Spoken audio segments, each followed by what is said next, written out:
Hello me friends, welcome to मेरा prime. ये है डूम्सडे हंटर का एपिसोड 3। Now let's begin.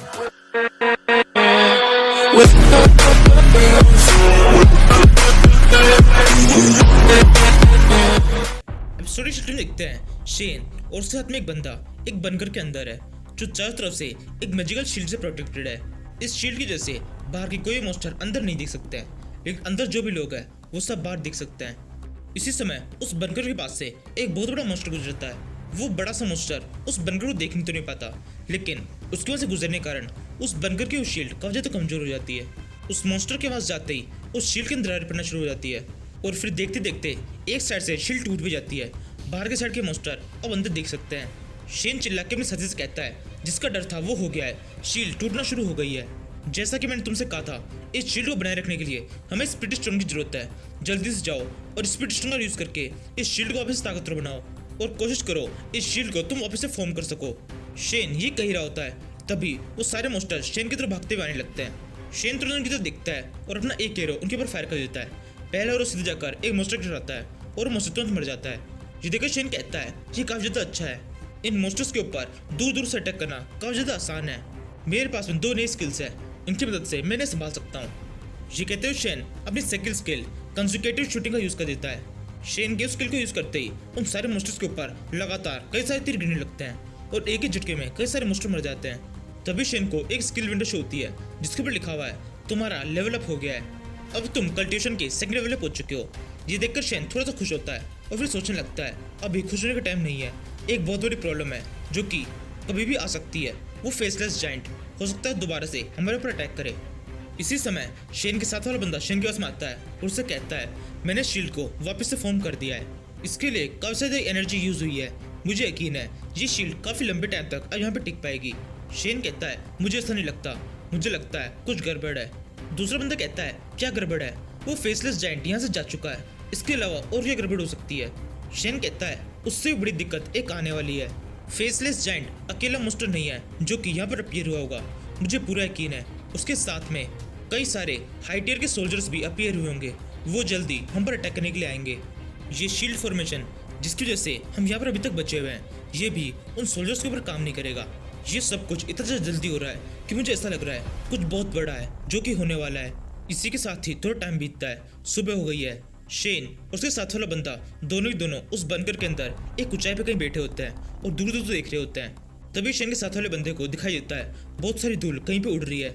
उस धूल को देखकर उसको समझ आ जाता है। वो चिल्ला के शेन से कहता है वो सोल्जर्स आ गए हैं। उन सोल्जर्स ने एक आयरन का आर्मर पहना हुआ है और साथ ही वो एक बड़े से स्नेक बीस्ट के ऊपर है। उस बंदे के इतना कहने के बाद हम देखते हैं बहुत सारे सोल्जर वहां से गुजर रहे हैं, उनके पास में बहुत सारे स्नेक्स भी है। उनमें से किसी का भी ध्यान शेन या फिर उस बंकर के ऊपर नहीं पड़ता, वो बस सीधे वहां से निकल जाते हैं।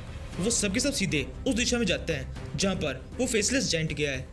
उन सभी को ज्यादा देख शेन कहता है मुझे पता था ये ऐसा ही कुछ करेंगे, इनको देखकर था साफ साफ पता पड़ रहा है ये सब के सब बहुत ज्यादा जल्दी में है और ये सब उसी दिशा में गए जिस तरफ वो फेसलेस जायंट गया है। ये कहते हुए शेन उस ऊंचाई से नीचे कूद जाता है और फिर आगे कहता है मुझे पूरा यकीन है इनका कोई प्लानिंग है, ये हाई टियर की मॉन्स्टर है, मुझे किसी तरह से पता लगाना होगा ये जा कर रहे हैं। तभी शेन के साथ वाला बंदा ऊपर की तरफ देखता है और जोर चिल्लाए कहता है देखो ऊपर की तरफ कुछ है जो हमारी तरफ आ रहा है। उस बंदे के इतना कहने के साथ ही कोई चीज बहुत तेज तरह से जिन पर गिरती है, धूल उड़ने लगती है। धूल उड़ने में हम देखते हैं ये एक पंछी है जो कि बहुत ज्यादा थका हुआ है। वो पंछी हफ्ते हुए कहता है मैं बहुत ज्यादा थका हुआ हूँ, शायद मैं वहां तक पहुंच गया हूँ। ये कहते हुए पंछी एकदम से अपनी आँख खोलता है और अपने सामने शेन को देखता है और उसे देखकर बहुत ज्यादा डर जाता है। वो चिल्लाने लगता है ये तो इंसान है। ये कहने के बाद में वो अपनी पूरी तेज रफ्तार से उड़ते हुए जाने लगता है और फिर दोबारा चिल्लाता है ये तो इंसान है, यहाँ पर बहुत ज्यादा खतरा है, मुझे किसी भी तरह से यहाँ से निकलना होगा। तभी शेन उस पंछी के पीछे लग जाता है और फिर चिल्लाए कहता है ये पंछी बिल्कुल नॉर्मल नहीं है, ये बहुत ज्यादा इंटेलिजेंट है, हम बिल्कुल भी इसको यहाँ से भाग नहीं दे सकते हैं। ये कहते हुए शेन भागते हुए अपनी बो के ऊपर अपना एक एरो लगाता है और फिर उसे जोर से उस पंछी की तरफ फायर कर देता है। एरो सीधे जाकर उस पंछी के पेट पर टकराता है और फिर उस पंछी को एक पेड़ के चिपका देता है। इसी के साथ शेन को कुछ सोल पावर मिल जाती है। शेन भागते हुए उस पंछी के पास में आता है। उस पंछी के गले में एक लॉकेट होता है। शेन उस लॉकेट को तोड़ लेता है और फिर कहता है ये क्या है। तभी शेन उस क्रिस्टल को थोड़ा ध्यान से देखता है, ये एक सीक्रेट लेटर है जिसके ऊपर लिखा हुआ है ब्लड डीमन आर्मी अपने फुल फोर्स से उनके ऊपर अटैक करो और उन्हें खत्म कर दो। ये पढ़कर शेन सोचने लगता है यानी कि इसका मतलब ये तो साफ है ये पंछी एक मैसेंजर है जिसे किसी ब्लड डीमन आर्मी को मैसेज देने के लिए भेजा था। इस मैसेज के अंदर लिखा हुआ है कोई वॉर स्टार्ट होने वाली है। लेकिन मुझे बिल्कुल भी याद नहीं आ रहा है कि इस टाइम पर कल्टिवेशन वर्ल्ड और हमारे वर्ल्ड के अंदर किसी भी तरह की कोई लड़ाई हुई थी। इस टाइम पर तो सब कुछ बिल्कुल नॉर्मल चल रहा था। कहीं ऐसा तो नहीं इंटीरियर लड़ाई अभी से शुरू हो गई थी और हमारे लिए ये बाद में शुरू हुई थी, या फिर शायद ऐसा भी हो सकता है ये हमारे किसी इंपॉर्टेंट लीडर को मारने के लिए जा रहे हो, ताकि जब बाद में असली फाइट हो तो उस फाइट के अंदर ये पहले से ही 2-3 कदम आगे हो। यानी कि मुझे याद करने की कोशिश करनी होगी किसी की मौत के बारे में जो कि मोस्टर के हाथों मारा गया हो लेकिन मोस्टर पकड़ में ना आए हो। फिर शेन अपने साथी बंदे से पूछता है आज की डेट क्या है। वो बंदा कहता है आज 7 जून है, तुम क्यों पूछ रहे हो। जिसमें शेन सोचने लगता है हाँ मुझे याद आया, इस टाइम पर अर्थ के सबसे बड़े सेक्ट जिसका नाम सेक्रेड सेक्ट है उसके लीडर गोंग सुझाई की डेथ हुई थी। मुझे याद है मेरी पिछली लाइफ में गोंग सुझाई की डेथ बहुत ज़्यादा रहस्यमय हुई थी, किसी को भी कुछ समझ में नहीं आया था। वो उस टाइम पर इतने ताकतवर थे कि हमारे पूरे वर्ल्ड के अंदर कोई भी नहीं था जो कि उन्हें मार सके। अपोकलिप्स के टाइम पे अगर वो जिंदा होते तो पूरी रुख ही बदल सकते थे। वो चाहते तो उस टाइम पर उन सारे मोस्टर्स को मार सकते थे, इसलिए मोस्टर्स ने पहले ही उन पर अटैक करके उन्हें मारा होगा। अब मुझे सब कुछ समझ में आ रहा है, लेकिन ये समझ के मैं क्या करूं। मैं किसी भी तरह से उनकी मदद नहीं कर सकता हूँ। ये मॉन्स्टर्स जो उन पर अटैक करने के लिए जा रहे हैं ये बहुत ज़्यादा ताकतवर है। मेरा कल्टिवेशन लेवल अभी इतना ज़्यादा नहीं है कि उनका सामना कर सकूं। मैं तो इन मॉन्स्टर्स के सामने भी नहीं जा सकता। अगर इन्होंने मुझे देख भी लिया तो देख के ही मार देंगे, लेकिन फिर भी मुझे कुछ तो करना ही होगा। अब ये केवल अपोकलिप्स के नहीं है, सब कुछ बदलने वाला है। तभी शेन को एक बहुत ही लाइट के साथ में एक स्क्रीन विंडो शो होती है जिसके ऊपर लिखा है तुम्हें इस कल्टिवेशन वर्ल्ड के अंदर 24 घंटे हो चुके हैं, अब तुम्हें यहाँ से जाना होगा। जो भी इक्विपमेंट तुम्हें यहाँ पर मिले हैं वो सब के सब तुम्हारी इन्वेंट्री में जोड़ दिए गए हैं। अब जल्दी से यहाँ से चले जाओ।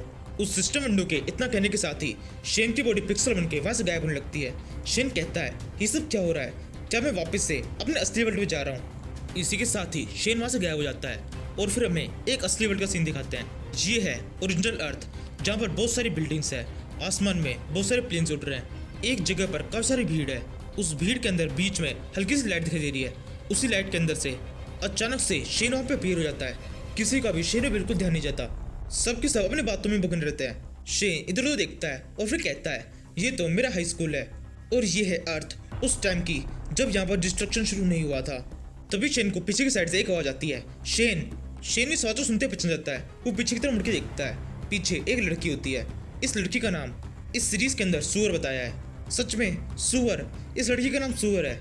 मे भी हो सकता है चाइनीज के अंदर इसका कोई मतलब होता हो, लेकिन हम नाम चेंज कर देंगे। अब इसका नाम सुजैन है। मुझे यकीन है हिंदी में सुजैन नाम सुअर से तो बेटर ही है।